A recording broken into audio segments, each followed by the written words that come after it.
Well, good afternoon, YouTube. This is Daily Stoic with your host, Jeffrey. I feel better when I use lotion McCabe. Thought I'd lighten up the mood a bit.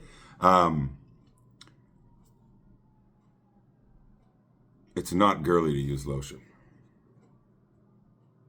Your skin's drier than you think. Never really used lotion ever. And then, if you've been following my journey, you know I went to rehab last year.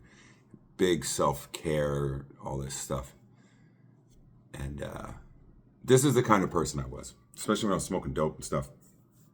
I won't go into all of it, but part of my issue was weed, which I didn't think it was a big deal. And I know that sounds weak or whatever, but anyways, this is the kind of person I was when it came to like self-care, showering, shaving, cutting my nails. I would always rush through stuff, right? So I'd be in the shower and, usually smoke a joint or have a couple puffs of a joint before I go shower. And I'd be in the shower and I'd be thinking about other shit and I'm like, oh, I got to get out of the shower, right? I would clean, but I wouldn't take my time. You know what I mean? And, brush my teeth real quick. No lotion, no giving a fuck about nothing else, right? Like I would always rush through stuff. And then, smoke a joint, procrastinate through everything else. It was odd. So part of my healing journey or my therapy journey was to slow down, take a good shower, really brush your teeth good, and, use lotion. So I just wanted to share that. It sounds ridiculous just saying it. But yeah, real men use lotion. How about that? Anyways, as always, reading the Daily Stoic, 366 Meditations on Wisdom, Perseverance, and the Art of Living by Ryan Holiday and Stephen Hasselman. If you're new here, if you don't know what Stoicism is, as I say every single time, get out of here, go Google it, go YouTube it. There is a ton of information. From where I can see, and maybe it's because I'm into it, it's perhaps the most popular philosophy, at least in my opinion. Anyways, you can find tons of information on it. And get on your merry way of a Stoic journey. I am not an expert Stoic. I am not the master Stoic. I'm just here trying to deepen my knowledge on the issue and on the subject, and also hopefully reach some new people who would have never found Stoicism if it wasn't for me. So if you are here and you found Stoicism, welcome to the family. I don't know. It's not a family. It's not a cult or anything. But anyways, March 25th, wealth and freedom are free. If you don't know how it works, there's a meditation for every single day. So every day of the year, they have one of these little meditations. They give you an ancient Stoic quote, and then they break it down in modern day terms. You can read the whole book at once, or you can read each and every day, or you can skim through and just pick whatever days you want. There isn't really any rules to it, but it is set up very nice. Each month is a theme, so we'll be switching themes here in 5 or 6 days. And we'll keep moving on. So that was my little spiel. Wealth and freedom are free. Freedom isn't secured by filling up on your heart's desire, but by removing your desire. Ooh, I like this one. Epictetus Discourses 4.1.175. There are two ways to be wealthy: to get everything you want, or to want everything you have. Which is easier right here, right now? The same goes for freedom. If you chafe and fight and struggle for more, you will never be free. If you could find and focus on the pockets of freedom, you already have, well, then you'd be free right now. Right here, right now. This is a good one.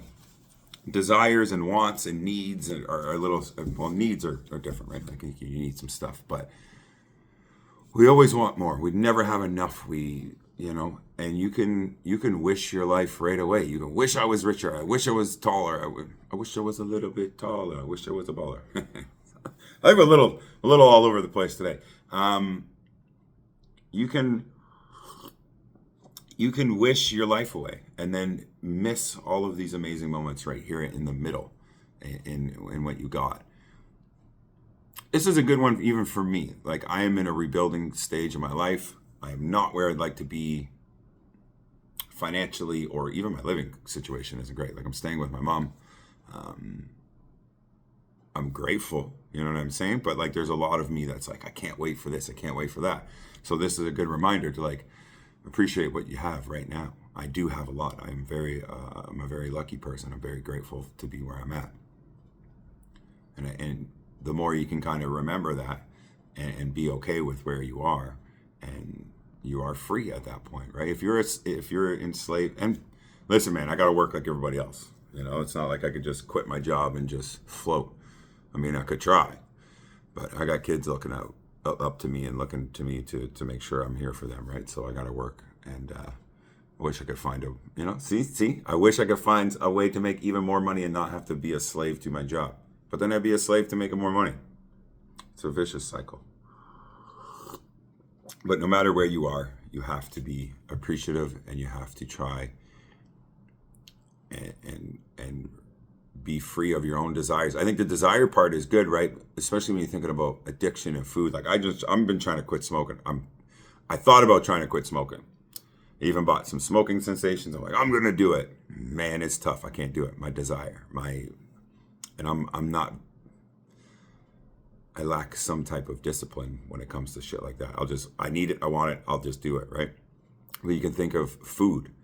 How much maybe desire is not quite the right word for food, but you can see how like, oh, a chocolate bar would make me feel better. So you just get the chocolate bar, right? Wouldn't it be better if you could say, I want a chocolate bar, but I'm not going to get it? Like delay the gratification, right? And that's what a lot of Stoicism is about. Like I think I've mentioned before, I don't know the guy's name. He's some type of doctor, created dialectical behavior therapy. Pretty sure he was a Stoic, or he did a lot of research on Stoicism. There's a lot of the teachings in Stoic that would lend itself to dialectical behavior therapy. I remember when I was in rehab, we did a lot of therapy. DBT and I'm starting to forget. CBT? Cognitive behavior therapy? So all of those therapies are very much linked to anything, self-help. Stoicism plays a huge role, I think, in both of those, cognitive and dialectical. Cognitive is more like to retrain your brain, I guess. I remember it's like break the habits, do something different. It's like brush your teeth. If you're right-handed, brush your teeth with your left hand. It's going to feel odd. You're not going to want to do it, but sit there and do it. Other things of cognitive behavior therapy would be like when you're about to have a panic attack or when you're super stressed, they say to count backwards or count like off numbers. It breaks up the pattern in your brain, because you could count like, okay, I need a minute, I gotta calm down, and you go 1, 2, 3, 4, 5, 6. Doesn't work the same as going 11, 10, 9, 8, 7.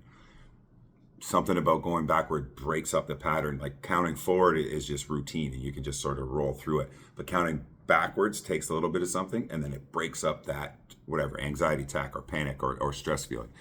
But DBT, like dialectical behavior therapy, is all about how you speak and how you like how you think about things and your emotions and your reactions, and that lends itself to Stoicism greatly. So, but like when you think of food, it's so easy. Like I want to grab a burger, I'm gonna grab and you just make terrible decisions, and then it's your desire. You're easily giving in to your wants. You know what I mean? Whereas we all know we probably shouldn't eat almost any fast food. It's terrible for you. Sugar, all the stuff that we know is bad for us, but it feels good. So we just give into that.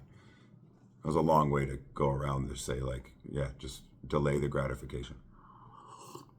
Look at my Taurus mug. Shout out to Keith Perry. Love you, man. Miss you. That was Keith's mug. I always think of him when I drink coffee. Anyways, that is your Daily Stoic for March 25th, 2025. I'm going to grab my kids, and then I think I'm going to go do outreach tonight with Love on Hamilton. If you're from the Hamilton area and you want to get involved, reach me here on YouTube. Probably not. I don't even know. How do you talk to people on YouTube? I don't think I've ever sent anybody a message on YouTube, but if you know me, get a hold of me on Facebook. If you have my number and you know me, text me. We can go out, do some outreach together, and meet at 7 p.m. John and Wilson, Love on Hamilton. Shout out to those guys. Great group of people. Amazing. Jesus is there with us. Always. I love you guys. Peace.